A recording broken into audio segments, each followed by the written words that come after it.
సాక్షాత్కారాన్ని, స్వేచ్ఛను ప్రగాఢంగా కాంక్షించేవారు మనలో చాలామంది ఉన్నారు. అది వారి విధి అని కూడా భావిస్తున్నారు. కానీ మనం ఎప్పుడు దేనిని విధి అని అంటున్నామో అప్పుడే మనం ఒక పరిమితికి కట్టుబడిపోయినట్లు అనిపిస్తుంది. ఆ పరిమితి ఏమిటి? అది మన భావనల, వివేకాల సంకుచిత పరిధి మాత్రమే. ఇప్పటి మన స్థాయి ఏమిటంటే మనమిప్పుడు బయట పడలేని పరిమితికి లోబడి ఉన్నాం. ఇక్కడ నుండి విశాల దృష్టిలోనికి పురోగమించటానికి ప్రయత్నిస్తున్నాం. అంటే పరమసత్వ దర్శనమని నా అర్థం. అయితే ఇది మనం అనుసరించే సాధనా మార్గాలు, పద్ధతుల మీద ప్రధానంగా ఆధారపడి ఉంటుంది.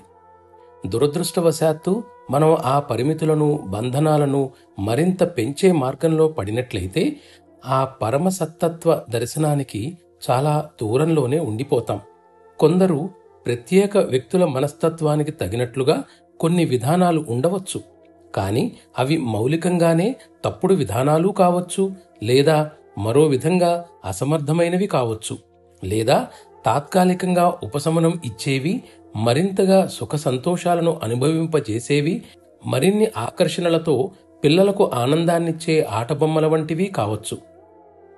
సంతోషం అనే బాటలో మనం కొంతకాలం కొనసాగటానికి పురికొల్పే ఆకర్షణలే అవుతాయి అవి. వారు ఆ ఆకర్షణకు లోబడి ఉన్నంతకాలము వారి ప్రగతి కరుడు కట్టుకొని పోతుంది.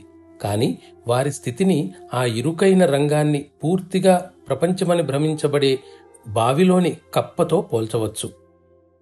ఆ అనంతమైన స్వభావం కల ఉన్నతమైన ఆనందం వైపు మనలోని చైతన్యం జాగృతమయ్యేటట్లు మన ప్రస్తుత పరిస్థితి గనక ప్రేరణ కలిగించగలిగితే అప్పుడు పరిమితులు లేని ఆ రంగంలోకి ప్రవేశించాలనే అభిప్రాయానికి మనం మేల్కొనడానికి వీలవుతుంది. అందుకే ఒక గింజ ఎత్తు జ్ఞానాన్ని పొందాలంటే దానికి కనీసం 10 తెలివి అవసరమని అంటారు. ఆ మాత్రం తెలివైన మనలో ఉండి ఉన్నట్లయితే ధ్యేయం ఎప్పుడో మన దృష్టికి వచ్చి ఉండేది.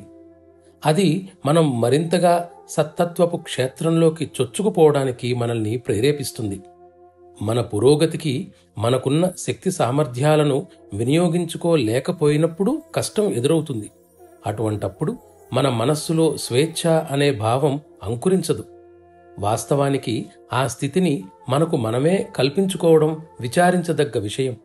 అలాంటి స్థితిలో వ్యక్తులు తమ ఆలోచనా విధానానికి, సాధనలకు ఒకదాని వెనుక ఒకటిగా మరిన్ని పొరలను జతపరిచే ఆలోచనా ప్రక్రియకు శాశ్వతంగా బందీ అయిపోతారు. అంటే తాము చిక్కుకున్న వల నుండి తమకై తాము బయటపడే మార్గాలను ఎవరైనా సూచించినప్పటికీ వినలేనంతగా వారు తమ తమ పద్ధతులకు కట్టుబడిపోయి ఉంటారు. మనం దేనితో మొదలుపెట్టామో అదే ఒక విధంగా మన ప్రగతికి ప్రతిబంధకమవుతుంది. చిట్ట చివరకు మనం ఆ అనంతత్వంలోకి ప్రవేశించాలి.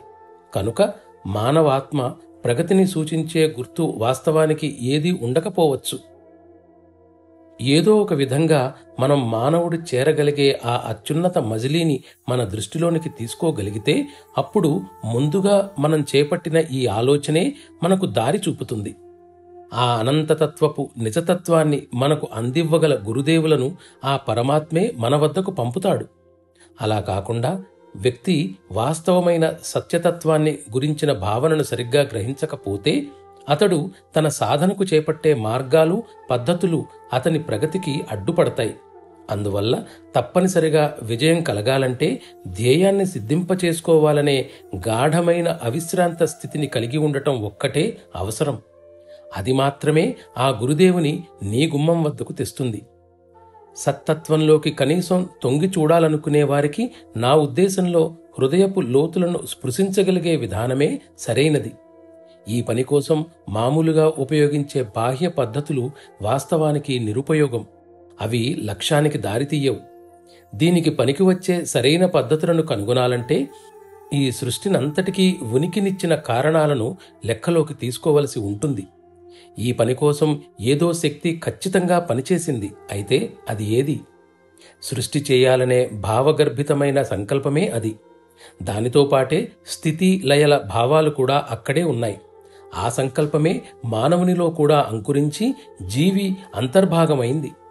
మనలో ఉన్న ఈ శక్తిని సరిగా ఉపయోగిస్తే దాని రహస్యం బయటపడుతుంది. ఆలోచనకు అదే శక్తి ఉంది, కానీ మానవునిలో అది మానవత్వపు హద్దులకు లోబడి ఉంటుంది. మనం పెరిగే కొలది ఇది అంతర్గత శక్తిగా పెంపొంది మన అస్తిత్వం కోసం వివిధ క్షేత్రాలుగా, మండలాలుగా రూపొందుతుంది. ధ్యేయం వైపు సాగే మన యాత్రలో వీటన్నింటి ద్వారా మనం పయనించవలసి ఉంటుంది. బంధనాలని పిలిచే ఇవి పొరలుగా మారి సత్యతత్వంలోకి తొంగిచూడటానికి కూడా వీలు కలిగించవు. కాబట్టి మహాశక్తివంతుడైన, సమర్థుడైన గురుదేవుని సహాయం లభించినప్పుడే మనం ఆ పొరలను చీల్చుకొని పరమసత్వంలోకి మన యాత్రను సుగమం చేసుకోగలం. అంతేకాక మనలో ఉన్న గ్రంథులు, కేంద్రాలు, ఉపకేంద్రాలు కూడా ప్రాథమిక దశలలో మన ప్రగతిని అడ్డుకుంటాయి. సత్యతత్వ సాధనలో మనం వీటి గుండా పయనించవలసి ఉంది. మన తప్పుడు ఆలోచనలు, సాధనల వలన సంక్లిష్టతలు కూడా ఏర్పడతాయి. వాటిని మనం నిర్మలీకరణ ద్వారా పూర్తిగా తొలగించుకోవలసి ఉంటుంది. క్లుప్తంగా చెప్పాలంటే ఆ మార్గం గుండా పలుమార్లు పర్యటించి తనలో ఆ దివ్యశక్తులను పెంపొందించుకున్న గురుదేవుని సహాయం మనకు ఎంతో అవసరం. అప్పుడు మాత్రమే ఆ దివ్యశక్తి ఆ దైవిక కేంద్రాల నుండి అభ్యాసిలోనికి ప్రవహించటం మొదలు పెడుతుంది. సూక్ష్మమైన ఈ శక్తి చాలా శక్తివంతమైనది. కాబట్టి అభ్యాసి ఉన్నత స్థితులలోనికి పురోగమించటానికి తనకై తాను ఎంత ప్రయత్నించినప్పటికీ బలవత్తరమైన ఈ శక్తి ప్రవాహం వలన అతడు క్రిందకు నెట్టివేయబడతాడు. అటువంటి సందర్భాలలో ఈ ప్రవాహం మధ్య నుండి అభ్యాసిని పైకి లాగి సత్తత్వపు సాక్షాత్కారాన్ని అతడు పొందేటట్లు చేయగలిగేది కేవలం గురుదేవుని చైతన్య శక్తి మాత్రమే. అభ్యాసికి అత్యావశ్యకంగా ఉండాల్సినవి కూడా కొన్ని ఉన్నాయి. మొదటిది, అతనికి గురుదేవులపై సంపూర్ణ విశ్వాసం ఉండి ఆయనతో అన్ని విధాలుగా సహకరించాలి. ఆ విధంగా ఉన్నప్పుడే అభ్యాసి దినదినాభివృద్ధి చెందుతూ తనలో కలిగే మార్పులను, పరివర్తనను అనుభూతి చెందగలడు. అతనిలోని అధోస్థాయి ఎరుకగల చైతన్య స్థితి పరివర్తన చెంది ఉన్నతతరపు చైతన్య స్థితిలోకి అతని యాత్ర మొదలవుతుంది. సాధారణంగా చైతన్యం 3 స్థాయిలలో ఉంటుందని అంటారు. అవి బాహ్య చైతన్యం, అంతర చైతన్యం, అధిమానస చైతన్యం. ఇవి సూచనప్రాయంగా చెప్పదగిన విభజన మాత్రమే. ఇందులోని ప్రతి విభాగంలోనూ అసంఖ్యాకాలైన స్థాయిలున్నాయి. నిమ్న చేతన చర్యల ప్రభావం అంతర చైతన్యంపై పడి విధిని ఏర్పరుస్తుంది. అందుకని మనం చేయవలసిన మొట్టమొదటి పని ఏమిటంటే సరియైన ఆలోచనలు, భావనలతో సరైన సాధన ద్వారా మన నిమ్న చేతనతను సరిదిద్దాలి. ఆ విధంగా తనంత తానుగా శక్తి ఉత్పన్నమై అంతర్చేతనను కాంతివంతం చేస్తుంది. ఇది మనల్ని అధిమానస చైతన్య స్థితికి తీసుకుని వస్తుంది. అధిమానస చైతన్యం అనే పదాన్ని అంతర్ చైతన్యంగా మార్చినట్లయితే అప్పుడు దాని తర్వాత కలిగే ప్రభావాలు మనకు సులువుగా అర్థమవుతాయి. ఏది ఏమైనా సరే, గురుదేవుని కృప వలన మనం ఆ స్థితికి చేరినట్లయితే మరొక అంశం ఇక్కడ మన కోసం ఎదురుచూస్తూ ఉంటుంది. దీనికంటే ఉన్నతతరమైన దశలు మనకు కల్పించటానికి మనం ఒక విధంగా దీనిలో లయమవుతాం. ఉన్నతతర అనే పదం దీని అత్యంత అరుదైన స్థితిని మాత్రమే సూచిస్తుంది.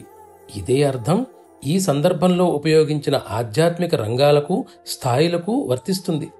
క్లుప్తంగా చెప్పాలంటే చైతన్యంలోని వివిధ దశలు మనల్ని ఒకటి తర్వాత ఒకటిగా ముందుకు తీసుకుని పోతూ త్రిమూర్తిత్వ స్థితికి, ఆ తర్వాత సత్వస్థితికి, ఇంకనూ దానికి అతీతంగా కూడా చేరుస్తాయి. అప్పుడు స్వేచ్ఛాస్థితి మొదలవుతుంది. అయితే ఇది చాలా ప్రయాసతో కూడిన యాత్ర తర్వాత మాత్రమే లభిస్తుంది. స్వేచ్ఛోదయం కాగానే యాత్ర వలన కలిగిన శ్రమ అంతా కూడా తొలగిపోతుంది. దాని భారంతో కృంగిపోయి ఉన్నామనే భావన కూడా కలగదు. మన ప్రయాణం ఇంతటితో ముగియదు. సత్యతత్వ సాక్షాత్కార మూలరూపమైన ఆ మూలాధారం వైపు మన ప్రయాణం ఇంకా ముందుకు సాగుతూనే ఉంటుంది. రంగురంగుల దృశ్యాలు అంతమై అనంతతత్వం తన అసలు రంగులో కనపడటం మొదలవుతుంది. అప్పటికీ కూడా యాత్ర పూర్తి కాలేదు. ఇంకా కొంత ఉంటుంది, కానీ అది వివరించటానికి వీలు పడనిది. స్వేచ్ఛకు సంబంధించినంత భావం ఎంతో కొంత ఇంకా అక్కడ ఉంది. ఆ భావం మనలో ఉన్నంత వరకు మన యాత్ర అంతం అయినా అది ఇంకా మనకు బంధమే అవుతుంది. ఆ స్థితిలో ఒక్క పరమాత్మ సహాయ సహకారాలు మాత్రమే మనల్ని ముందుకు తీసుకుని పోగలవు. కానీ మనం పూర్తిగా తనను తాను మరిచిన స్థితిలో ఉన్నప్పుడు మాత్రమే అది సంభవం. అందువల్లనే ప్రజలు తమను తాము తెలుసుకోవడం కంటే తమను తాము మరిచిపోవడమే మంచిదని నా సలహా. నిజమైన భక్తుడు ఆత్మ సమర్పణలోనే భగవదేచ్ఛకు అంటే గురువర్యుని సంకల్పానికి పరిపూర్ణంగా శరణాగతుడై ఆయన కృప అనే సూర్యకాంతిలో తాను చలికాచుకుంటాడు. అదే భక్తునికి భగవంతునికి మధ్య ఉండవలసిన సంబంధం. ఇదే సంబంధాన్ని మనం ఎల్లప్పుడూ కొనసాగించుకోవాలి. ఎందుకంటే మనం అధిమానస స్థితి అనే అత్యున్నత స్థితి యొక్క చిట్ట చివరి స్థితికి చేర్చేది ఆ సంబంధం మాత్రమే. ఈ స్థితిలోనే మన అస్తిత్వపు నిజస్వరూపం వ్యక్తమవుతుంది. కానీ మనలో స్వేచ్ఛాభావం ఇంకా కొనసాగినట్లయితే, అంటే ఆ భావం అభ్యాసిలో ఇంకా మిగిలి ఉంటే అతడింకా సంకెళ్ల బంధనం నుండి విడివడలేదని అర్థం. స్వేచ్ఛకు సంబంధించిన ఎరుక సంపూర్ణంగా నశించిపోయినప్పుడే వ్యక్తి తాను ఆశ్చర్యాంబుధిలో మునిగిపోయినట్లే అనుభూతి పొందుతాడు. అప్పుడక్కడ పరతత్వానికి సంబంధించిన భావన కూడా ఉండదు. వ్యక్తి తాను అనంతతత్వంలో సమానంగా నడక సాగించటం లేదనే అనుకుంటాడు. మనం అనంతత్వపు యొక్క సర్వస్వంలో సంపూర్ణంగా లయమై ఉన్నామనుకో, లేదా అనంతత్వపు సర్వస్వము మనలోకి పరిపూర్ణంగా గుమ్మరింపబడిందనుకో, అన్నప్పుడు మనం ఈ స్థితిని చక్కగా వర్ణించినట్లు అవుతుంది. సర్వస్వము లయమైనప్పుడు వ్యక్తికి తానెక్కడ ఉన్నాను అనే భావన గుర్తుండదు. బ్రహ్మంలోనికి లయమైపోవడం మొదలవుతుంది.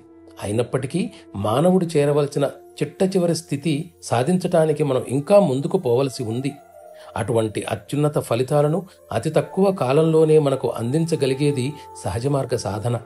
ఇది తప్ప మరేదీ లేదని నేను ధైర్యంగా ఘంటాపదంగా చెప్పగలను. సహజమార్గం అంటే అదే.